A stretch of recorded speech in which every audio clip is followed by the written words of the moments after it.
on vient de déterminer Y1. Alors à présent, nous avons maintenant donné le moyen pour déterminer Y2 ici. Donc je vais écrire ici. Déterminant Y2. Alors la détermination de Y2 ici, ce qu'on va faire ici, c'est quoi? Alors ici, nous avons A0 c'est 1 et A1 c'est 0. On va maintenant faire le contraire. On va poser, on va dire posons cette fois-ci. Alors A0 égale 0 et A1 égale 1. Alors on associe toujours cette relation qui est là, ce système qui est ici. Alors déjà, la première relation ici, donc on donne A2 égale 0. A2 égale 0.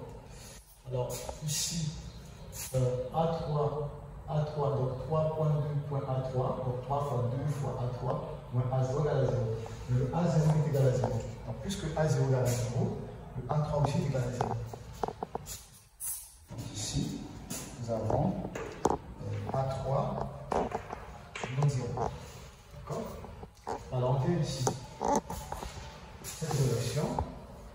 Alors ici, j'ai 4 fois 3 fois A4 moins A1 égale 0.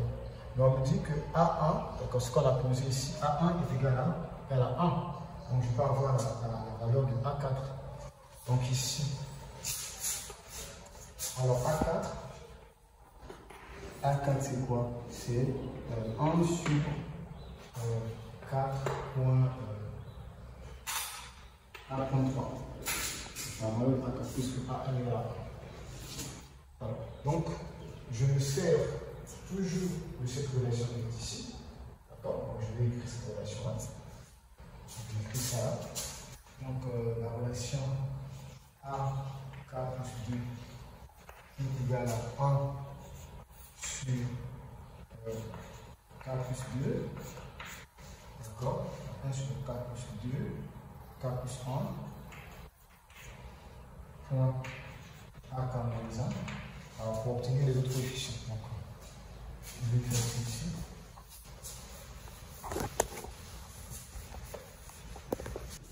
Alors, donc, nous avons obtenu A4. On peut déterminer A5. Alors, la détermination de A5, qu'est-ce qu'on fait? Alors, si on remplace ici, par exemple, K par 3, alors on a A5. Ici, on a 3 moins 1, ça fait 2. Alors, on a A2, mais A2 est égal à quoi? A2 est égal à 0. Ce moment-là, le A5 est égal à 0. D'accord? Alors, on peut déterminer A6. Alors, comment faire pour déterminer A6? Déterminer A6, si on remplace par exemple ici K par 4, donc 4 plus 2, ça fait 6. Alors, 4 moins 1, ça fait 3. Mais étant donné que A3 égale à 0, donc A6 aussi est égal à 0. A6 est égal à 0. Alors, on poursuit. Alors, on va donc certainement chercher à déterminer A7. Alors, A7. Alors, si je remplace ici K par 5, alors j'ai A7. Alors, 5 moins 1, ça fait 4. Le A4, il est là. Dans ce moment-là, j'aurai A7. C'est, alors ici, j'ai 7.6. D'accord? Donc, 7. Quand je remplace ici par 5, ça fait par 5, ça fait 6. Alors, point ça, donc 4.3. Donc, j'ai A7. D'accord? Alors, on peut poursuivre pour déterminer par exemple A8. Alors, détermination de A8. Alors, ici, pour avoir A8, si je remplace par exemple K par 6, j'ai A8. Mais seulement ici, j'ai 6 moins 1, ça fait 5. A5 égale à 0, donc A8 aussi égale à 0. Alors, je termine A9. Alors, A9 ici, qu'est-ce que j'ai ici avec A9? Alors, pour avoir A9, il suffit de remplacer ici par 7. D'accord?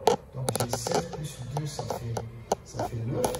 Alors 7 moins 1, ça fait 6. Étant donné que A6 est égal à 0, donc A9 aussi est égal à 0.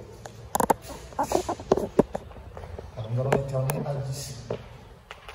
Alors pour déterminer A10, nous allons certainement remplacer ici K par 8. Alors quand je fais 8 plus 2, ça fait 10. Seulement 8 moins 1, ça fait 7. D'accord? Dans ce moment, qu'est-ce que j'ai ici? Donc j'ai A10. Là où j'ai 1. Alors ici, j'ai quoi? J'ai 10. 10.9. D'accord? 10.7. Point 6. Pourquoi? Parce que ici j'ai A7. Donc le produit, cette quantité ici, quand je remplace ici par 8, ça fait 10, ça fait 9, multiplié par A7, c'est-à-dire ça. Ce qui me donne ce que j'ai là. Alors déjà, ce qui est intéressant ici, c'est de constater que l'expression, en fait, les A qui sont différents des 0 ici, sont rien d'autre que les A 3K plus 1. C'est-à-dire, déjà ici, 10, c'est 3 fois 3 plus 1. D'accord? Donc, A10 est différent de 0. Qu'est-ce qui est différent de 0 ici? 7, on voit que 7, c'est 3 fois 2 plus 1. Alors, qu'est-ce qui est encore différent de 0 là-bas? 4, c'est 3 fois 1 plus 1. Donc, d'accord? On voit que tous les A 3K plus 1 sont différents de 0. Alors, le reste est nul. D'accord? Le reste est nul. Donc, on va maintenant chercher à déterminer l'expression des AK. Alors, je me sers par exemple de 10 ici. Donc, si je prends par exemple A10. Alors, A10, au départ, qu'est-ce que j'ai? J'ai ici en 1, et là, bon, ici j'ai 1, ici j'ai 10, j'ai 9, j'ai 7, j'ai 6, j'ai 4 et 1. Alors, qu'est-ce qui manque là? Ce qui manque d'abord ici, c'est 2. Donc, je vais écrire ici 1, donc 2, d'accord? Point. Alors, ce qui manque encore ici, c'est 5. Ça peut être ici, j'ai 5. 5. Alors, ce qui manque ici, c'est quoi? C'est 8. 8. D'accord? En ce moment-là, je peux remplacer. Je fais 10, point 9, point 8, point 7, point 6, point 5, point 4, point 3, point 2. Déjà, il y a un factoriel qui apparaît ici. Alors, j'ai dit tout à l'heure que 10, c'est 3 fois 3 plus 1. Donc, ça. Alors, le 8, comment est-ce qu'on peut écrire plus que 10? Plus que 10, c'est 3 fois 3 plus 1. Comment est-ce que je peux écrire le 8? Alors, le 8, c'est rien d'autre que 3 fois 3, le moins 1. D'accord? C'est 3 fois 3 moins 1. Donc ici, je vais donc A 3K plus 1. J'ai dit qu'ils sont différents de 0 ici. On va s'écrire 2.5 en 8. Alors ici, je vais 3K moins 1. Et là, je vais 3K plus 1 factoriel. Donc j'ai obtenu les A3K. Effectivement, ça va me permettre de déterminer et de retrouver A2 et Y2 plutôt. Alors, j'ai toujours le Y ici, d'accord? J'ai toujours le Y ici qui s'écrit comme ça, mais seulement le A0 étant égal à 0. Donc, lorsque je vais écrire l'Y, qui n'est rien d'autre que somme K supérieur égal à 1, AK XK. Alors ici, je vais A0 plus 0 plus A1 plus 1 plus, d'accord? Alors on va s'écrire somme K supérieur égal à 2. Ok? K supérieur égal à 2. AK X puissance K.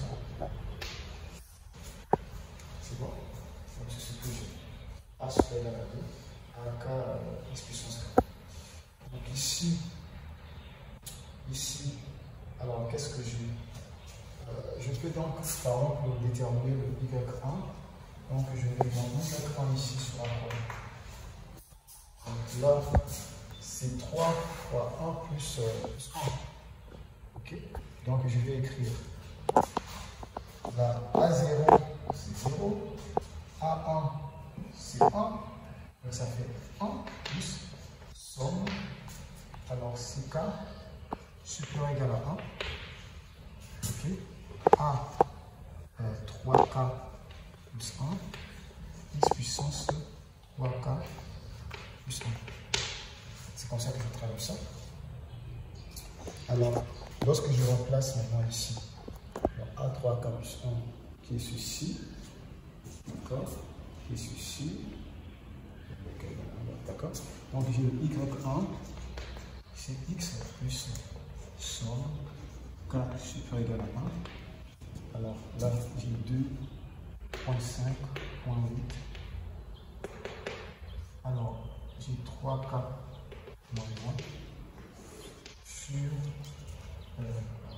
3K plus 1 factoriel X à la puissance 3K plus 1.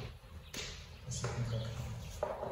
Alors, nous avons déterminé c'est Y2 plutôt, excusez-moi. Y2. Nous sommes en train de déterminer Y2 ici. Alors, nous avons pu déterminer Y1. On a aussi pu déterminer Y2 qui est ici. Alors, seulement dans un exercice, les conditions initiales seront données, c'est-à-dire le Y au point 0 sur la donnée, le Y prime au point 0 aussi sur la donnée. Donc, on va déterminer, en posant par exemple Y0 égale à 1, Y prime 0 égale à B. Donc, on vient ici, puisque les courbes solutions s'écrivent sous forme de combinaison linéaire de Y1 et Y2, on dérive pour la première fois, on remplace par rapport aux conditions initiales, on détermine lambda et nu, et du coup, notre solution définitive est de nu. Alors maintenant, il y a une question qu'on peut se poser. Puisque nous allons rechercher nos courbes solutions sous forme de série entière, la question qu'on se pose, c'est quoi? Est-ce que ces courbes solutions, c'est-à-dire ces séries, sont convergentes? C'est la question qu'on peut se poser.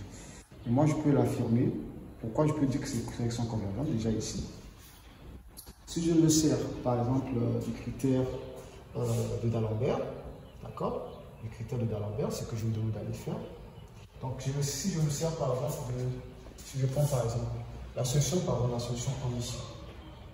En se servant du critère de D'Alembert, on se rend compte que, quel que soit x, cette série converge en fait, quel que soit x. C'est une convergence en valeur absolue, effectivement. Donc, le critère de D'Alembert va faire la convergence en valeur absolue. On se rend compte que cette série, elle est convergente. Voilà. Donc, du coup, nos solutions sont des solutions qui sont très commodes, c'est très intéressantes. Donc, j'étais très ravi de vous faire cette approche. Alors, ce que je vais vous dire en dernier, c'est quoi? C'est que dans les vidéos qui suivent, nous allons aborder la notion de série entière. Et je vous invite à aller suivre ces vidéos-là avec beaucoup d'attention et beaucoup de choses seront développées là-dedans. J'étais très ravi de vous faire cette petite approche, ce petit développement. Et je remercie ceux qui sont derrière la réalisation. D'accord? Et merci, on se retrouve d'ici là. Bye.